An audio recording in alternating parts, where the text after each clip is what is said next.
چھٹا باب، خیرات کی باری تعلیم۔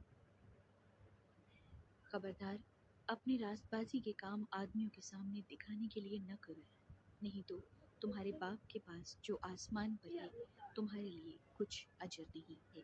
بس جب تو خیرات کرے تو اپنے آگے نرسنگا نہ بجوا، جیسا ریاکار عبادت خانوں اور کوچوں میں کرتے ہیں تاکہ لوگ ان کی بڑائی کریں۔ میں تم سے سچ کہتا ہوں کہ وہ اپنا اجر پا چکی۔ بلکہ جب تو خیرات کرے تو جو تیرا داہنا ہاتھ کرتا ہے اسے تیرا بایاں ہاتھ نہ جانے، تاکہ تیری خیرات پوشیدہ رہے۔ اس صورت میں تیرا باپ جو پوشیدگی میں دیکھتا ہے تجھے بدلہ دے گا۔ دعا کے بارے تعلیم۔ اور جب تم دعا کرو تو ریاکاروں کی مانند نہ بنو، کیونکہ وہ عبادت خانوں میں اور بازاروں کے موڑوں پر کھڑے ہو کر دعا کرنا پسند کرتے ہیں تاکہ لوگ ان کو دیکھیں۔ میں تم سے سچ کہتا ہوں کہ وہ اپنا اجر پا چکی۔